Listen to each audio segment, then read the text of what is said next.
भाइयों को जो है तहे दिल से धन्यवाद करता हूं। आज जो है राष्ट्रीय बहुजन कांग्रेस पार्टी ने संविधान दिवस के उपलक्ष्य में समस्त हमारे पदाधिकारीगण, समस्त हमारे मीडियागण जो आज उपस्थित हुए हैं, उसमें जो है संविधान दिवस के उपलक्ष्य में हमने आज जो है ये मीटिंग रखी है। कार्यालय के उपलक्ष्य में हमारे प्रदेश अध्यक्ष हरिराम दामा जी उपस्थित बैठे हुए हैं। हमारे स्टेट प्रेसिडेंट आदरणीय उदय कुमार पुजारी जी हैं, इनको जो है स्टेट प्रेसिडेंट जो है राष्ट्रीय बहुजन पार्टी की तरफ से नियुक्त किया गया। और आज के दिन इस उपलक्ष्य में हमारे जे सेल के स्टेट प्रेसिडेंट गियादीन एरवार को नियुक्त किया गया, क्योंकि दिल्ली प्रदेश के अंदर हरिराम दामा के सामने इसी उपस्थिति में हमारे कार्यकारी मेंबर छोटे भाई हमारे आदरणीय भगवान सिंह जी हैं और हमारे चमन लाल जी हैं मौके पर। तो यहां पर जो है भारतीय संविधान दिवस के उपलक्ष्य में नियुक्त पत्र दिया जाएगा और नियुक्त पत्र के माध्यम से इनको आई कार्ड उपलब्ध कराया जाएगा और इसके बीच में हम लोग जो है इस सामने एक दूसरे का सम्मान करेंगे। सम्मान करने के आधार पर जो है इनको लेटर उपलब्ध किया जाएगा। आज हमें बहुत खुशी हो रही है कि हमारे जो है राष्ट्रीय अध्यक्ष जो है हमारे डॉक्टर एस जी ने हमें एक मौका दिया और इस हमारे उदय कुमार जी जो है कटान से आए हैं, उनको भी जो है प्रेसिडेंट बनाया हमने। हम उनको धन्यवाद देते हैं और हमारी जो राष्ट्रीय बहुजन कांग्रेस पार्टी है उनको भी आगे बढ़ाएंगे और हमारी पूरी विधानसभा के अंदर हम इसी तरह लोगों को जोड़ते रहेंगे और आगे कार्रवाई चलता रहेगा।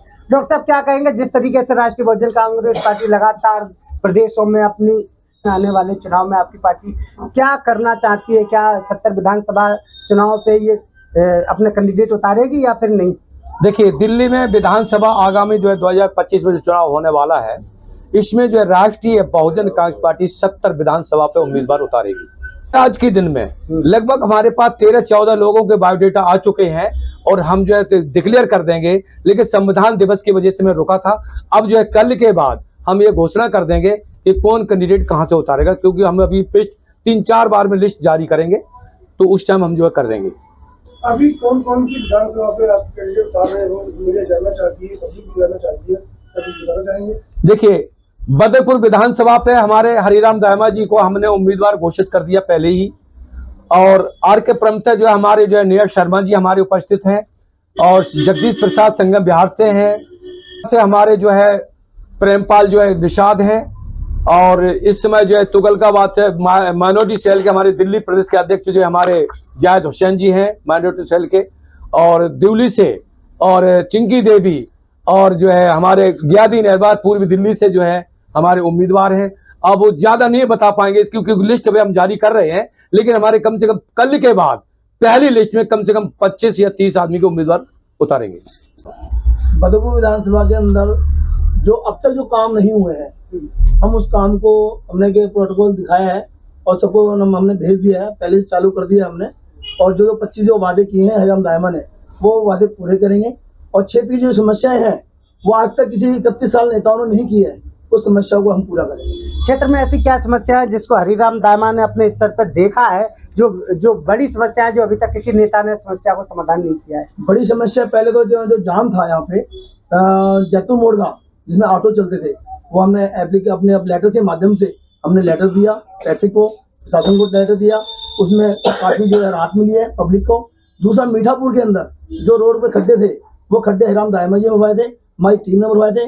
वर्मा जी ने हमें साथ दिया, बिंदल जी ने साथ दिया जो लेखक बिंदल है, और हमारी टीम ने पूरा साथ दिया। मैं अपनी टीम को धन्यवाद देता हूँ। और क्षेत्र के अंदर हमने जो काम किया उसके बाद नेताओं की आंख खुल गई, उन्होंने फिर फटाफट काम कराया। चाहे मेरे जरिए से हुआ, वह काम तो हुआ क्षेत्र के अंदर। हरिराम दामा आएगा और क्षेत्र के अंदर राष्ट्रीय बहुजन कांग्रेस पार्टी का नाम ऊंचा करेगा। इस क्षेत्र में 70 विधानसभा के अंदर सीट लड़ाएगा और ईमानदारी से काम होगा।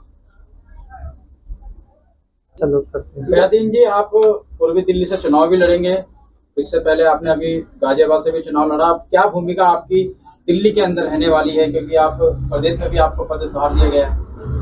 देखो आप सबने देखो मेरा प्यार और भाव देखा है और मेरी जो ईमानदारी की निचोटी भी देखी है कि मैंने उपचुनाव गाजियाबाद से मैंने परचम लहराया है, चाहे 2 सीट 2 वोट से मिली या 10 से 1000 से, वो नहीं है लेना देना। बात विषय ये है कि उपचुनाव का जो कार्यकाल बीजेपी के मैंने योगी जी के घुटना तो जरूर दिखवा दिए हैं गाजियाबाद में, और मेरा एक है कि जितना भी जो आज ड्रग्स के मामले में अब उन्हीं लोगों ने फैलवाया है ब्लैक वाइट मनी करके, आज हमारा दिल्ली क्षेत्र एनसीआर नशे पदार्थ में इतना भरा हुआ है, क्योंकि हम ऑटो ड्राइवर हैं, कोने कोने में सवारी ले जाते हैं, अच्छी बुरी सब तरह की मिलती है, लेकिन मैं विचार से बात करके और उस दलदल से निकल के अपना इधर उधर से निकल जाता हूँ। चित्रा विहार झुग्गियों में मैंने टॉयलेटों की हालत बुरी देखी है। केजरीवाल ने सबसे पहले हमारे अन्ना बेचारे जब आए थे, उन्होंने ये कहा था कि लोकपाल लेके आएंगे, लोकपाल लेके आएंगे, और उसी टाइम किरण बेदी और ये सब लोग जो है लोकपाल के उद्देश्य से इन्होंने जंतर मंतर में प्रोग्राम किया था। लेकिन जब जनता ने उनके प्रोग्राम को देखा तो हर जगह जाकर के देख रहे थे कि मैं अन्ना हूं। उस माध्यम को देखते हुए लोकपाल तो नहीं आया, लेकिन अन्ना बेचारे गरीब जनता को बर्बाद करने के लिए अरविंद केजरीवाल को मुख्यमंत्री बना के चले गए। जब अरविंद केजरीवाल को मुख्यमंत्री बना के चले गए तो इन्होंने ये कहा था उस टाइम जब 49 दिन के लिए जब सरकार थी, अल्पत में हमारी बीजेपी सरकार नहीं बना पा रही थी, कांग्रेस भी नहीं बना पा रही थी, आम आदमी नहीं बना पा रही थी, तो इन्होंने कहा कि कम से कम गठबंधन से सरकार बना लो, क्योंकि जनता के ऊपर वजन ज्यादा पड़ जाएगा, दोबारा चुनाव नहीं हो सकता है। जब दोबारा चुनाव नहीं हो सकता है तो इन्होंने गठबंधन के माध्यम से, इनके पास 29 थे, उनके पास 8 थे, इस तरीके से 36 में दोनों ने कांग्रेस और आम आदमी पार्टी ने जोड़ के इन्होंने सरकार बनाई। सरकार बनाने के बाद 49 दिन जब चली, उस टाइम इन्होंने कई ऐसे घोषणाएं कर दी थी, तो जनता को ये डाइवर्ट करने शुरू कर दिए कि हमें लोग काम नहीं करने दे रहे। हर जनता के मूड में ये बैठ गई कि मुझे काम नहीं करने दे रहे। क्यों? कि बिजली में फ्री दूंगा, 800 लीटर पानी जल में फ्री दूंगा, और बुजुर्गों को और इनको सीनियर सिटीजनों को हम सुविधा देंगे, बसों पर महिलाओं की हम फ्री सेवा कर, तो रेवड़ी तो इन्होंने बांट दी है, और उस रेवड़ी से कम नहीं तो पूरी दिल्ली बर्बाद हो चुकी है। आज जहां देखो तब प्रदूषण है। इन्होंने कहा कि एक के संगे एक फ्री। कारण यह था विजय नायर ने जब 100 करोड़ रुपए दिया था, तो इन्होंने ये कहा था 100 करोड़ के टाइम पे इन्होंने ये बोला कि हम जो है कोई भी सरकारी सुविधा नहीं लेंगे।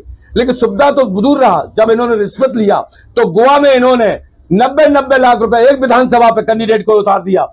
तो इस समय सीबीआई जब इनके ऊपर पड़ी तो ये कह रहे थे कि मैं दूध के धुएं हैं, मेरे पास कोई आरोप नहीं है, मेरे पास कोई भ्रष्टाचार नहीं है। लेकिन जब सीबीआई ने सारे सामने रखे तो सारे भ्रष्टाचार खुल के आए। अगर भ्रष्टाचार नहीं थे तो जेल में क्यों गए? अरे जेल में क्यों गए? अब ये साबित हो चुका है कि तुम जेल में क्यों गए। भ्रष्टाचार तो साबित कर लिया ना। अगर हम बिजली की चोरी करेंगे और बिजली चोरी वाले हमसे ये कह रहे कि भाई तुम चोर हो, अरे चोर तो तब है जब तुम हमें लेके चलोगे तभी तुम चोर है। जब हिम्मत हो तो लेके दिखाओ मुझे, हम कहां से चोर है। तुम तो पहले जा चुके हो। और उन्होंने बच्चों की जिंदगी बर्बाद कर दी। छोटे बड़े बच्चे हमारे जो एक संगे फ्री इतने बर्बाद कर दिए, कह रहे में स्वास्थ्य और शिक्षा इतने बढ़ा के लेके आएंगे। लेकिन केजरीवाल ने रेवड़ियों के पीछे दिल्ली की जनता को बर्बाद कर दिया, और जिंदगी की जनता अब समझ चुकी है। सत्येंद्र जैन जो है मनी ऑर्डर में फंसे, मनीष सिसोदिया भी गए शिक्षा विभाग में। कारण यह है कि स्कूलों के अंदर जो पुराने हमारे स्कूल पढ़े थे प्राइमरी के, उन्होंने कंस्ट्रक्शन करने के लिए माध्यम से इन्होंने कहा कि पूरा पैसा लगाएंगे, लेकिन उन्हें उताई पुताई करने के बाद सब कुछ दिखाई दे, यानी घोटाला पे घोटाला हर जगह किया। लेकिन जनता ने यह नहीं सोचा था कि आम आदमी इस तरीके से करेगी। अब जो है राष्ट्रीय बहुजन पार्टी ने सभी घोषणाओं के लिए मैंने कह दिया कि देखिए जनता अब बेवकूफ नहीं है, जनता समझ चुकी है कि डॉक्टर सर नहीं, राष्ट्रीय बहुजन कांग्रेस पार्टी जो कहती है करके दिखाती है। मैंने कई ऐसे काम करके दिखाए जो किसी भी सरकार ने नहीं किए, वो राष्ट्रीय बहुजन कांग्रेस पार्टी ने काम करके दिखाई। पहला तो अपने को लीडर ढूंढना जरूरी है। आदमी लोग कौन है, मार्केट में किसका वैल्यू है, उसको अपने साथ में जोड़ना है, वो लोग को समझाना है। उसके बाद में अपन देखते हैं। अभी तो आज हुआ, 1 महीना 2 महीने के बाद अभी तो मैं सऊदी में रिटर्न जा रहा हूँ, मैं सऊदी में रहता हूँ अभी भी, इसके लिए सब्सक्राइब कीजिए और बेल आइकन को भी दबा दीजिए ताकि आप हमारे आने वाली वीडियो का नोटिफिकेशन सबसे पहले पा सकें।